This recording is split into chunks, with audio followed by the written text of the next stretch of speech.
근본적 죄인이라는 제목으로 말씀 나누겠습니다. 오늘 본문의 23장에서 에스겔은 또 비유로서 이 남유다의 죄악상에 대해 말씀을 선포합니다. 즉 이제 음란한 여인으로 의인화하여서 이 남유다 예루살렘의 우상 숭배의 죄악에 대해 질책하고 있습니다. 2절에 보시면 두 여인이 있었다고 합니다. 4절에 그 이름을 오홀리바라고 소개합니다. 근데 그 정체가 뭐냐 보니까 4절 마지막에 오홀라는 사마리아요, 오홀리바는 예루살렘이라고 소개합니다. 그러니까 언니 오홀라는 사마리아를 수도로 삼고 있는 북이스라엘을 가리키고요, 동생 올리바는 예루살렘을 수도로 하는 남유다를 뜻하고 있습니다. 이 소개하는 부분의 초점은 2절과 3절인데요. 2절 마지막에 보시면 한 어머니의 딸로 소개하죠.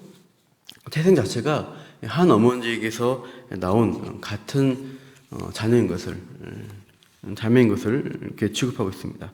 그리고 어릴 적 행적도 똑같다라고 소개하고 있는데 3절 말씀 보시면 그들이 애굽에서 행음하되 어렸을 때 행음하여 그들의 유방에 눌리며 그 처녀의 가슴이 어루만져 졌나니라고 하죠. 그러니까 둘 다 공통적으로 어릴 적에 애굽에 있었는데 이 처녀 시절에 벌써 애굽 사람과의 성적 관계에서 음란했다는 것입니다. 어렸을 때, 처녀 때부터 이미 매춘에 발을 들인 그런 전력을 둘 다 가지고 있는 것이죠. 그러니까 이제 이스라엘이 원래 애굽의 노예로 있다가 나온 그런 것들 다 역사적인 사건들을 은유적으로 이렇게 의인화해서 비유하고 있는데요. 이렇게 말하면 상당히 들을 때 불쾌하고 화가 나는 사람들이 있었습니다. 바로 지금 이 에스겔의 설교를 듣는 남유다 사람들입니다. 이미 130년 전에 멸망해버린 북이스라엘과 지금도 이제 있는 자신들을 동급으로 취급하는 것은 그 남유다 사람들이 들을 때 매우 모욕적이다라고 느껴졌습니다.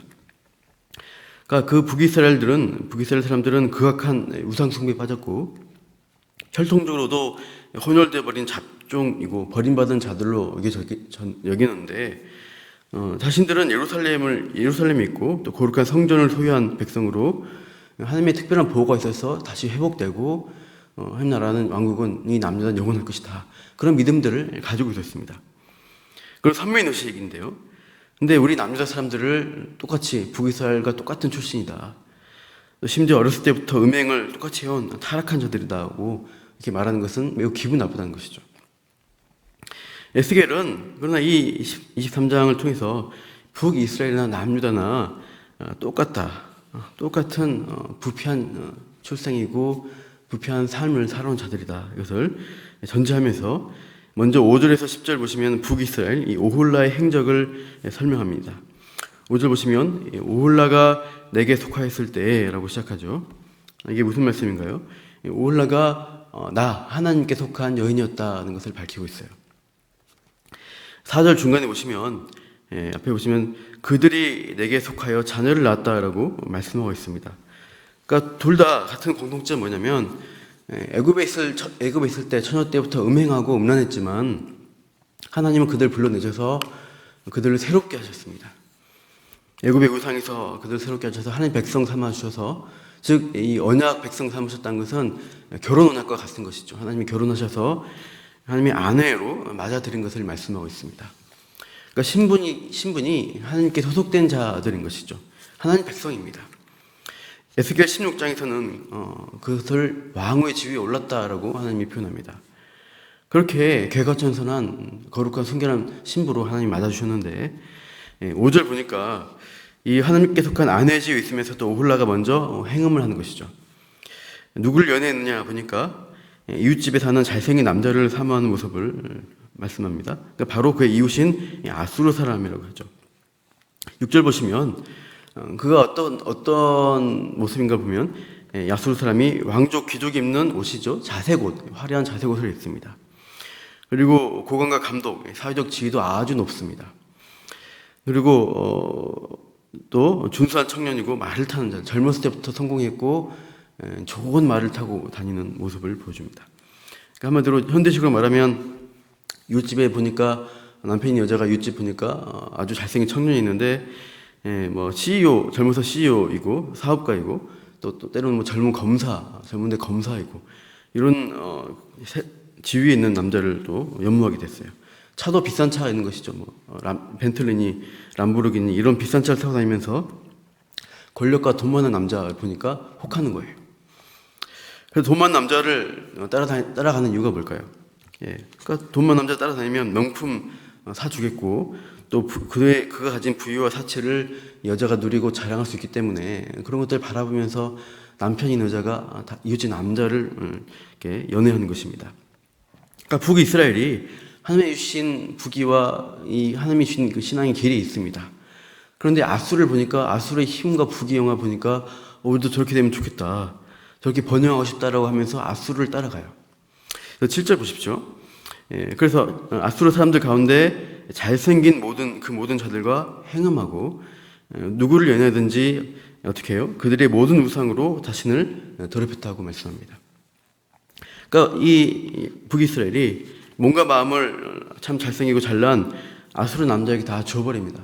마음까지 다 맡겨버립니다.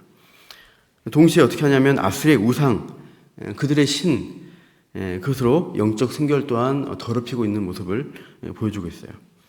이렇게 하면은 아수르의 부귀영화, 그 사치가 나에게도 와서 내가 그렇게 번영할 수 있겠지, 그런 생각으로 하나님을 버리고 다른 남자에게 넘어간 것이죠.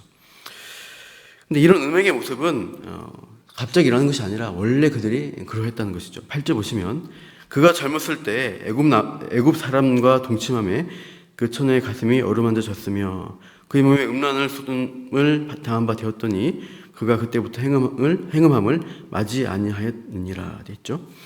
그러니까 계속해서 애굽 때부터 이렇게 참 이 음행한 일들에 빠져왔던 그 모습이 다시 나타난 것입니다. 결혼 이후에도 그렇게 우상 숭배한 모습들로 드러났습니다. 그렇게 행음하기 때문에 하나님 어떻게 하십니까? 9절 10절 보시면 하나님이 그 잘난 아수르의 손으로 이 북이스라엘을 심판하셨다고 되어 있죠.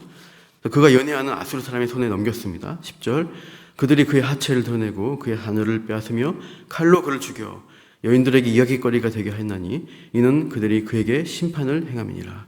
아수르의 심판을, 아수르의 침략으로 북이스라엘은 결국 멸망해 버렸습니다. 그래서 이렇게 우상 숭배, 하나님 믿지 않고 다른 나라를 힘을 의지하고 참 우상 숭배하다가 망해버린 북이스라엘의 모습을 10절까지 이렇게 비유적으로 소개합니다. 그런데 11절 이후에 이 오홀리바의 음행을 고발하는데 이 오홀리바는 더하는 것이죠. 11절 같이 읽어보겠습니다. 그 오홀리바가 이것을 보고도 그의 형보다 음욕을 더하며 그의 형의 간음함보다 그 간음이 더 심함으로 그의 형보다 더 부패하여 졌느니라. 이것을 보고도 130년 전에 벌써 역사적으로 북이스라엘이 심판받아 망한 것을 봤습니다. 근데 거기서 교훈을 얻고 하나님께로 돌아가고 세상을 의지하지 않고 하나님을 의지해야 되는데 이 오홀리바가 더한 거예요. 이 지금 망하기 시작해 보니까 더 음행합니다.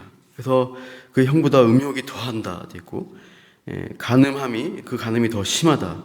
그래서 그 형보다 더 부패한 자로 소개하고 있습니다. 그러니까 남유다는 우리는 예루살렘 성전이 있다, 특별하다가 아니라 말로만 하나님 앞에 순결한 신부다, 하나님 백성이다가 할 뿐 실제 삶은 그 신앙은 북이스라엘보다 더욱더 부패한 백성인 것을 고발합니다. 12절 보면 마찬가지로 그의 형처럼 그의 언니처럼 아수르 사람을 연애합니다. 화려한 의복을 입은 고관과 감독, 말타는 자들과 준수한 청년을 연애하죠. 그래서 높은 지위, 좋은 차 타고 다니는 그런 잘생긴 남자들을 연애하는 모습 보여주고 있고 14절 보시면은 그가 음행을 더하는 것은 뭐냐면 붉은색으로 벽에 그린 사람의 형상, 곧 갈대 사람의 형상을 보고 있습니다. 그러니까 벽에다가 그림을 그리는 거죠. 우리 이제 청소년들 보시면 집에 이렇게 부르마이들하고 BTS니 엑소니 하면서 아이돌 남자 연예인 사진 크게 얼굴 해가지고 벽에다 붙여놓잖아요. 그런 것처럼 벽에다가 갈대 사람의 그림을, 잘생긴 그림을 크게 그려놓고 보는 거예요. 15절 보십시오. 그 형상이 어떠냐 보니까 허리로 띠를 동이고 머리를 긴 수건으로 쌌습니다. 용모는 다 준수한 자, 갈대아 바벨론 사람 같은 그런 아주 잘생긴 아이돌을 그려놨어요. 그렇게 보고 있으니까 16절 그 그림 보고 있으니까 어떻게 돼요? 사랑하는 마음이 생기는 거죠. 더 부자 같고 더 잘생기고 더 좋을 것 같아요. 그래서 갈대아 오빠를 그려다가 그냥 사랑에 빠져서 사절을 편지를 보낸 것입니다. 뭐 문자로 보냈는지 갈대아로 보냈습니다. 뭐예요? 지금 우리 집에 오라 하는 것이죠. 그래서 오빠 지금 집에 아무도 없으니까 남편도 없으니까 와서 나랑 연애합시다 이렇게 하는 거예요. 침실로 오라 하니까 17절 바벨론 선생님이 와서 연애하는 침상에 올라서 음행합니다. 근데 이제 음행하다가 보니까 그들을 싫어하는 마음이 생긴 거예요. 갑자기 또 이 여자가 이 바벨론 오빠가 싫어진 것이죠. 그래서 18절에도 싫어진 마음에서 19절 이후 보시면 그가 그의 음행을 더하여 또 더하는 것은 뭡니까? 이제 아수르 오빠를 좋아했다가 바벨론 오빠를 좋아했다가 이제는 19절 이후에 다시 애굽의 남자 그 아저씨를 또 생각하는 것입니다. 그래서 젊었을 때 애굽 땅에서 행음하던 때를 생각합니다. 20절 그의 하체는 나귀 같고 그의 정수는 말 같은 음란한 간부를 사랑합니다. 옛날에 어렸을 때 처녀 때에 음행했던 그 애굽의 남자를 또 바라보면서 또 연애하는 것이죠. 21절 네가 젊었을 때 행음하되 애굽 사람에게 내 가슴과 유방이 어루만져졌던 것을 아직도 생각하도다 되어 있습니다.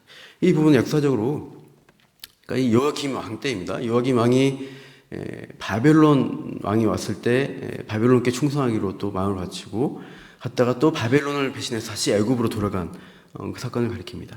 그래서 그렇게 다른 나라들을 의지하면서 또 그 나라의 신들과 우상들을 따르면서 그렇게 하나님을 찾지 않는 그런 참 불신의 마음, 이 불순종의 그런 상태에 있는 것, 우상 숭배에 빠진 남유다를 부패함이 더하다라고 하나님은 에스겔을 통해 책망하고 있습니다.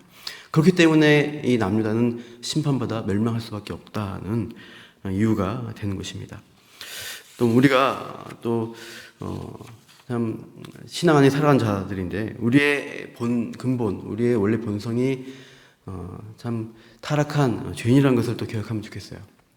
본래 우리는 하나님을 찾지 않는 우상 숭배에 빠질 수 있는 그런 연약한 자들입니다. 근데 하나님 우리를 하나님 백성 불러주셨습니다.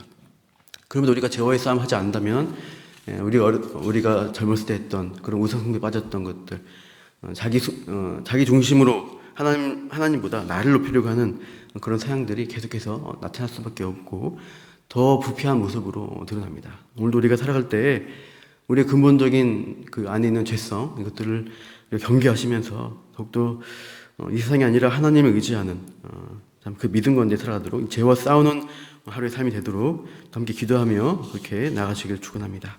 기도하겠습니다. 하나님 오늘도 본문을 통해 남유다가 하나님의 서민이라고 입으로는 자랑하지만 그의 실제 삶은 끊임없는 다른 강대국, 세상의 부귀영화를 추구하면서 그들의 우상까지 따르는 그런 부패함으로 드러났습니다.